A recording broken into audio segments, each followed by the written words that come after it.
Hi, everyone. Welcome back to China in the News. Thanks for tuning in to episode 3. Today, we're diving into two related stories shaking up the semiconductor industry: TSMC's operation in Phoenix and China's rare mineral export ban to the United States. Both have huge implications for the global chip market, and we're here to break it all down for you. Before we get started, don't forget to subscribe to our channel, like to show your support, and turn on notifications to never miss an episode. If this is your first time joining us, I'm excited to introduce my co host, Professor Doug Guthrie. Doug is one of the top China scholars out there, and his career is a unique blend of academia and hands on business experience, having worked at Apple and consulted for Huawei. He received his PhD from UC Berkeley and is the author of Dragon in a Three-Piece Suit, which dives into China's economic reforms. Doug headed up Apple University in China, where we first met. He played a major role in shaping the US China strategy at Apple. Right now, Doug is the director of China initiatives at Thunderbird School of Global Management. Each week, he brings us his unique insights into the latest China related news and its impact on the US China relations and global affairs. Before we dive into today's discussion, I'd like to make a quick correction for our last episode. In last week's video, Professor Guthrie made a reference to Apple and its suppliers that could have been more precise.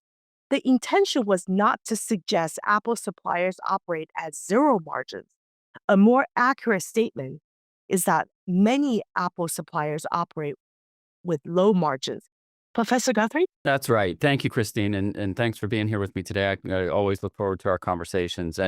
But you're exactly right on the. I think I overstated my case. It is true that one of the key things that make Apple so profitable and the second most profitable company in the world um, is that they work with about 1,600 suppliers in China, and so for every component they have, there's industrial clusters that sort of circle around those components.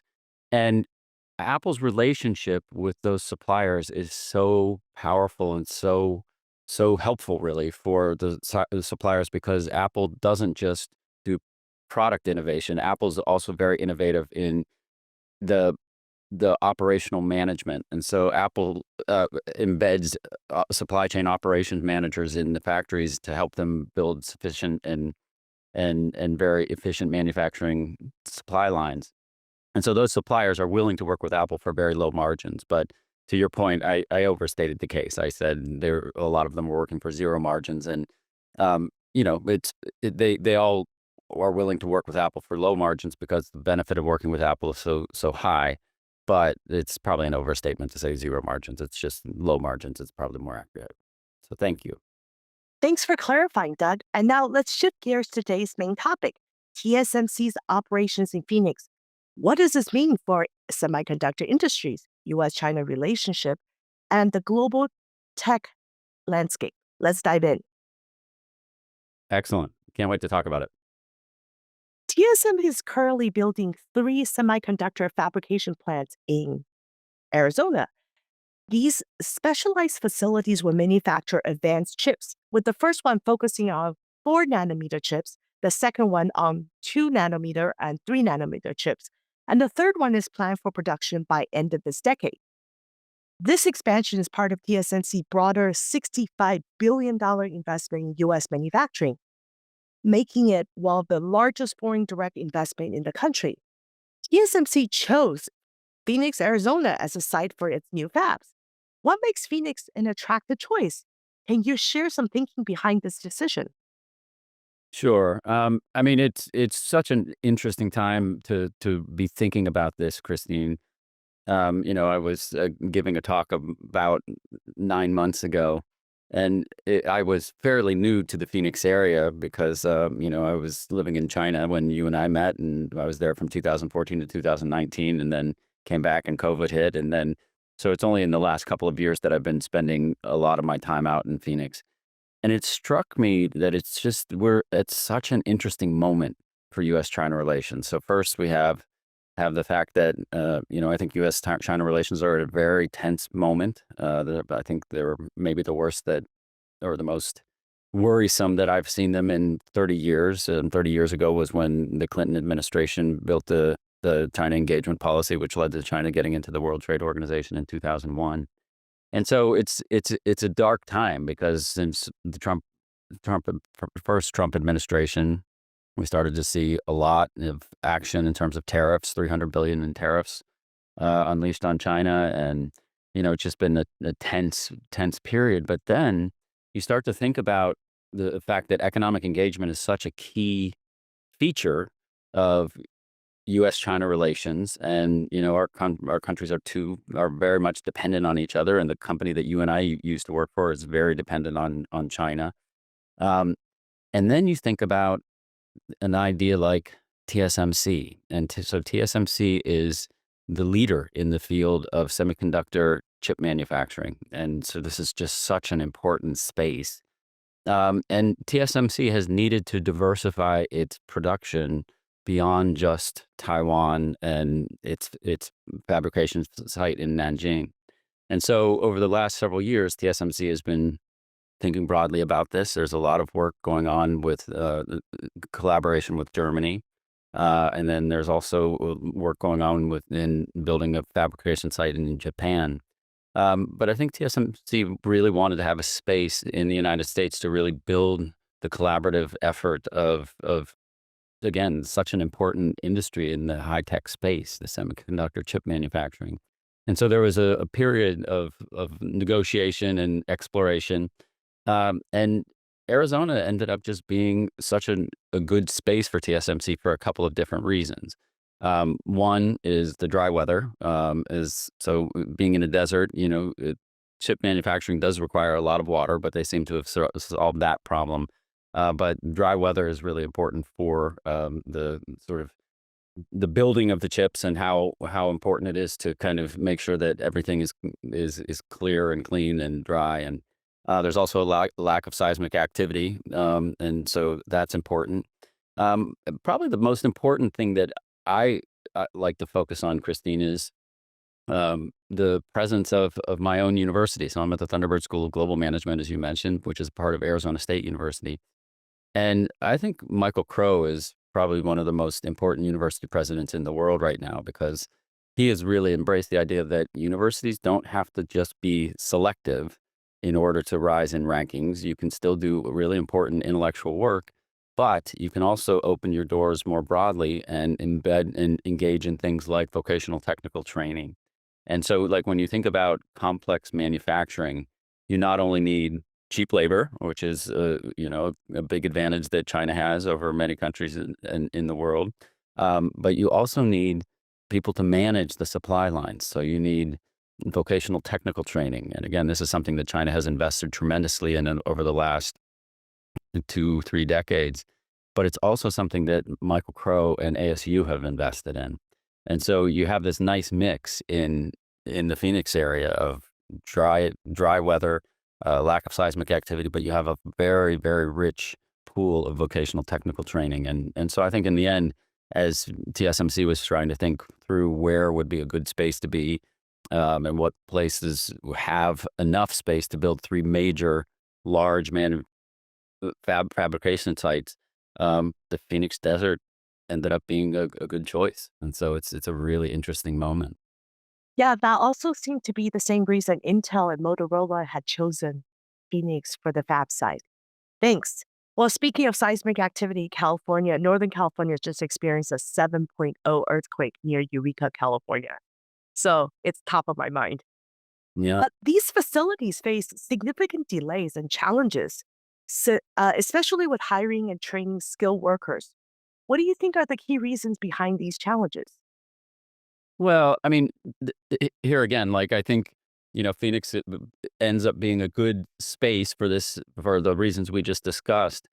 But, there are also cross-cultural management issues, right? And so, like, TSMC, I think, still has some learning to do in terms of really thinking through what it means to hire workers in America. And so Arizona has the advantage that it's a right to work state. So you can sort of get around the automatic unionization issues that happen. But there's just also different cultural aspects of how people think about work, right? And in China, as you know, there's the basic concept of the 996, 9 a.m. to 9 p.m., 6 days a week.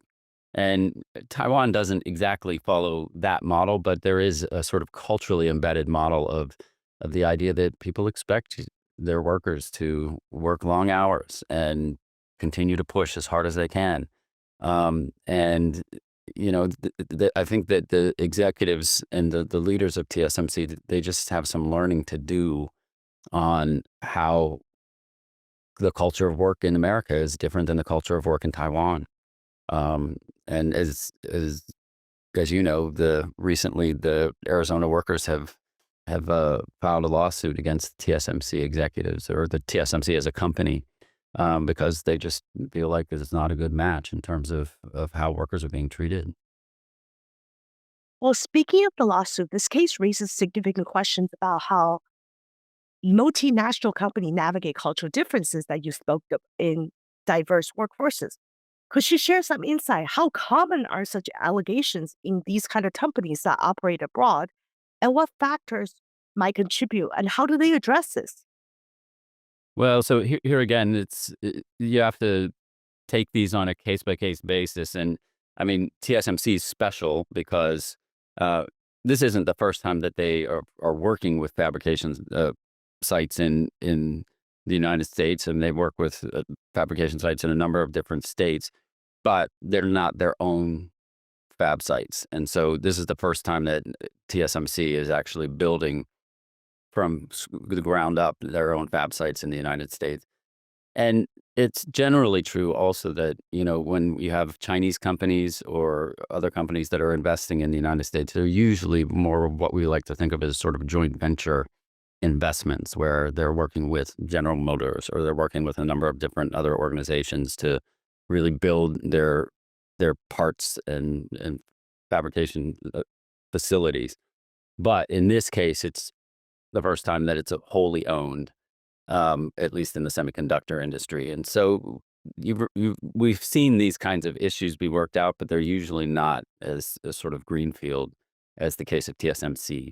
And so what that means is TSMC executives have to learn cross-cultural management. They have to learn that, yeah, this is a different type of workforce. It's a different type of labor practices. It's a different set of expectations on what the labor practices will be. And it's a different legal regime. Right. And so again, because Arizona is a right to work state, it makes it a little bit easier in terms of dealing with the unions. But still, there are labor laws and labor issues. And apparently, enough people at working for TSMC in Arizona thought that TSMC was out of step. And so they filed this lawsuit, and we'll see what happens. Thank you. Let's shift gears a bit.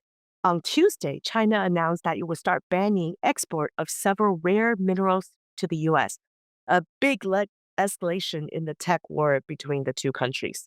This comes just one day after the Biden administration restricted China's access to advanced American technology.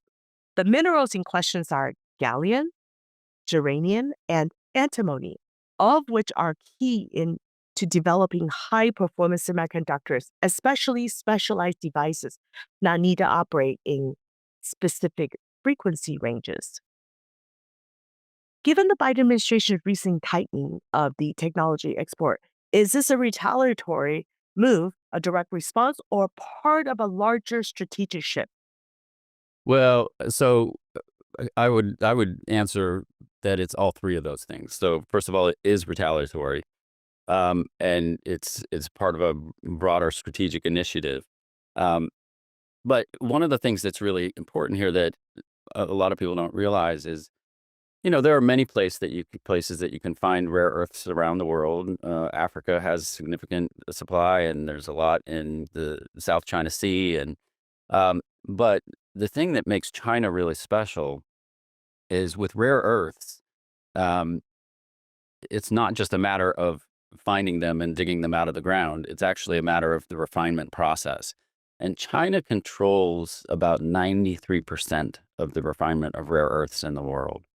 And it's just an amazing strategic advantage.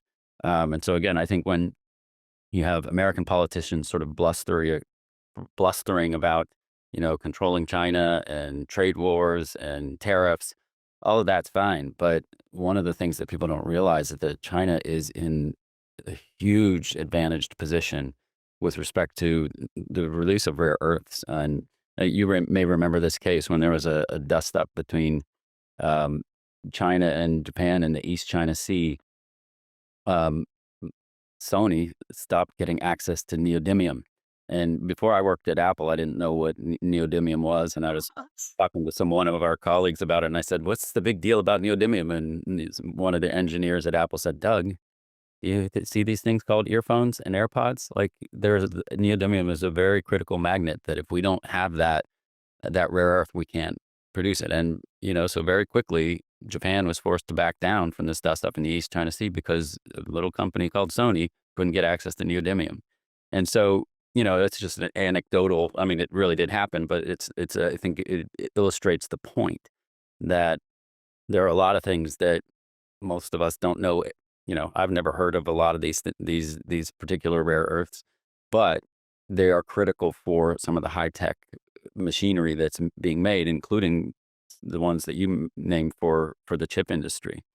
And so, the idea that we can sort of have this blustering trade war kind of behavior between the two countries, and China can flex its muscles and say, like, okay, well, you're not getting access to some of the key things that are important for the tech industry. So you might not be able to have gallium or germanium or antimony or and so I think it's, again, China is in a very powerful position, not just because it's a big place of cheap labor.